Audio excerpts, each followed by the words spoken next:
Okay, so we had some technical interruptions. Software crashed and all. So I wasn't sure 100% about the focal length. So what I'm going to do, I'm going to estimate focal after I did the LensDistortion. Also, I'm going to show you how you can estimate the focal out of the distortion grid, this one, the checkerboard. But anyways, this estimate focal, this node, basically it comes by default like this. I just disabled the grid. And it allows you to put lines and analyze the lines in your footage.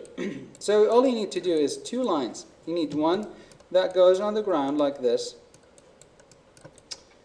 and for the x, so you have to decide on where is your x and where is your z and where is your y. You need 2 axes to solve focal length. So one of them, and you need 2 lines in every axis. So like I'm going to analyze the x, I need 2 lines. I need this one, I need another one somewhere else. Usually I separate them from each other because the more separated, the more information about the vanishing point you're going to give the software. So that looks good. And now I have analyzed most of the distortion. I still have a little bit of distortion, as I can see here. I'm going to analyze the Z. So for the Z, I'm going to have, always you can zoom if you want with the shift, holding shift like this. So that's good. I'm going to have another one down here. So you see it's analyzing the vanishing points, and from the vanishing point it's assessing your focal length. So that's one line. Let's see, do I have another line? Yeah, that guy.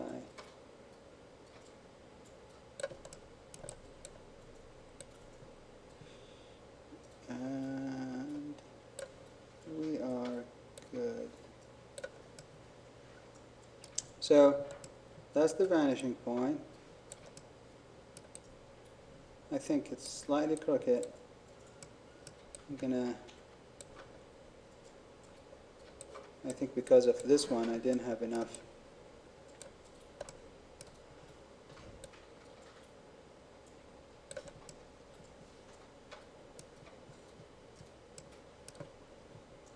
Where's this guy? You have to be accurate because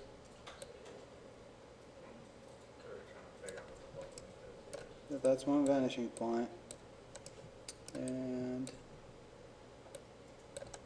that is the other. Okay, so thinks it's right here. So now it's going to give you an estimated focal according to what you had in your, according to the film bank that you fed it with. Well, I think I need another line just to make sure.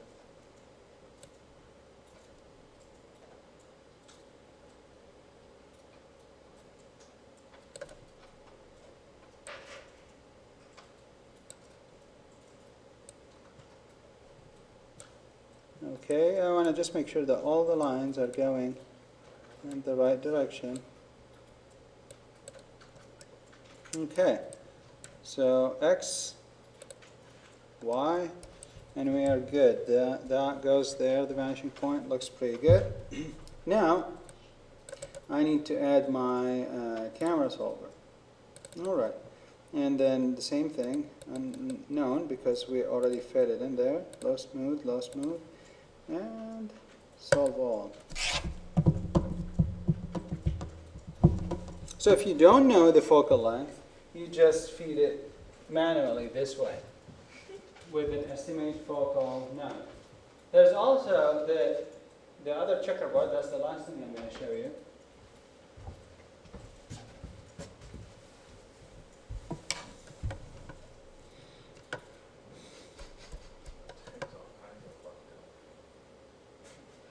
You made it look really easy, Sam. Yeah. Estimate focal. You have to be very, very close to it. They're like moving all these lines. You have to only have 2 lines. Don't move too many lines. Only 2. And each one has to have 2 points. So 2 points in each line. And only 2 in every axis. That's the trick. You need 2 axes at least, and 2 points in each one. If you have more information, you can do 3 axes. That's fine. But not less than 2. Because you cannot get a vanishing point with only 1. Unless it's a single point perspective, which this isn't. So, grab this one. Just grab that right here. You're doing the pass? Okay, we're doing it. So here you go. The camera solver analyzed everything. And we need to eliminate the red one. So I'm going to go to the errors, view. I'm going to go here, trim. And I don't want anything more than a pixel and some. And this is not enough. You have to go here, refine all. So it takes all of these out. Remember, it's a big process, so you have to. Orient scene. I'm going to pick some central point like this. It's always good on a corner. And set origin. Now, there are many ways you can do this. You can pick this point, this tracker, and pick another one on the same line though, and say like that is my, like, so we have this one and that one. I'm not holding control, keep clicking. You hold control and you get, and I'm going to switch to Z and tell it that that's my Z. And now all I need to do is either set the X as well or just rotate my scene a little bit. Like here, if you see, that's the camera movement, right? And that's the Viper right there. That's the ground, that's the Viper. So it looks like the scene. So now I need just to rotate it just ever so slightly, because it's slightly, do you see? It's not fitted on the ground, so I need to rotate it just a tiny bit on this axis right here.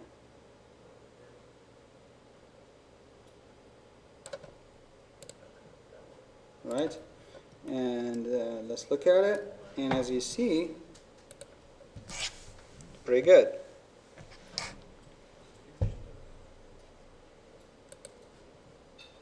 Might need a little more. No, needs a little bit more.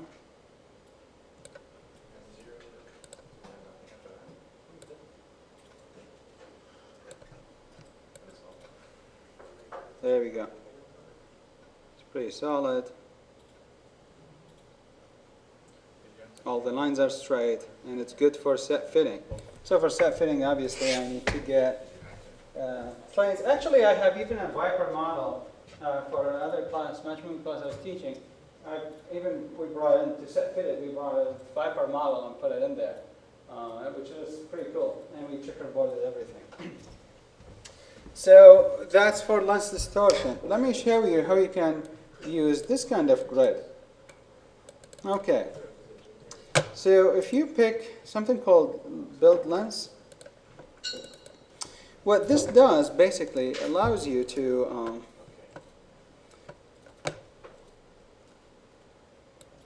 snap this.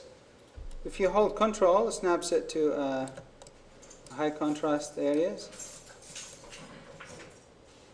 and fit it to one of these squares. Okay. There we go. So now right away you see the software. Once you fit one, software fits you, it gives you the whole thing. Now you can, if I remember it correctly, let me see. So that's good enough, but if you want to cover these two, you can go tell it here to add. You click on add, and you have left and right and bottom and top. So for the left, see, I added another line. You can add another and another, and it reads the end of the, and you can add to the bottom too, right? And I can add, I don't think I have anything on the right, it's cut off. So now this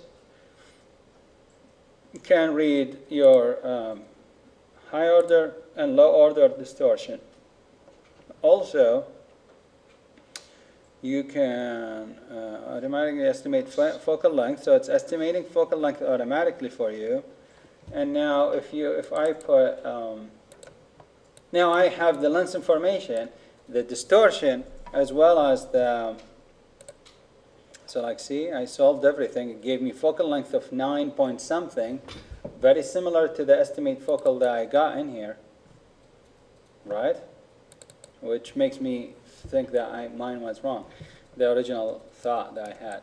So they are very similar. It's estimated the focal length for me, as well as the lens distortion. As you see, I have the high order and I have the low order distortion. Now this one, I would take it, put it in here. So like, let's take all of this out. And I have my auto track, right?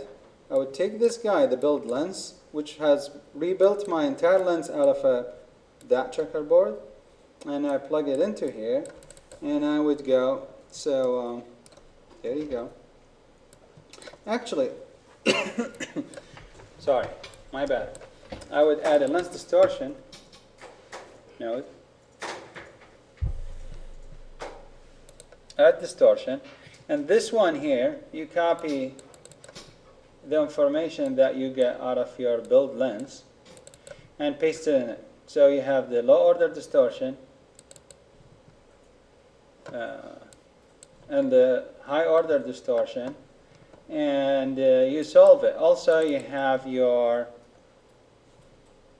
let's take this away and get an undistort, not distort. Let's get an undistort.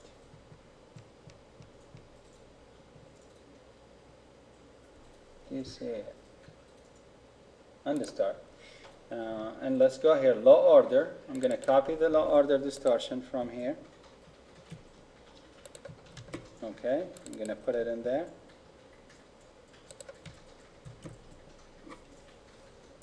Alright, and I'm going to go back here and I'm going to copy the high order distortion.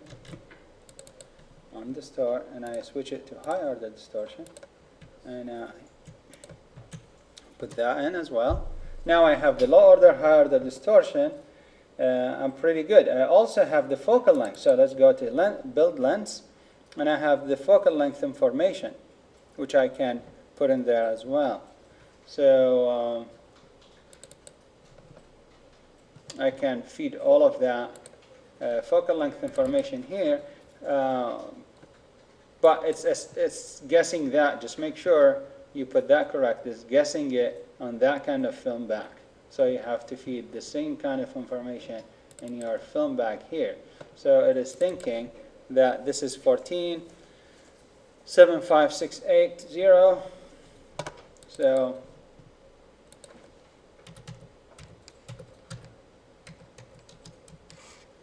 it's thinking it's that way. Yeah, 75680, right? 75680, correct. And now if I put the focal length that came out of this one, which is 9.646, 9.646, I'm ready to go. Now with the undistort, having the focal length and having the distortion information that I got out of that, I'm good.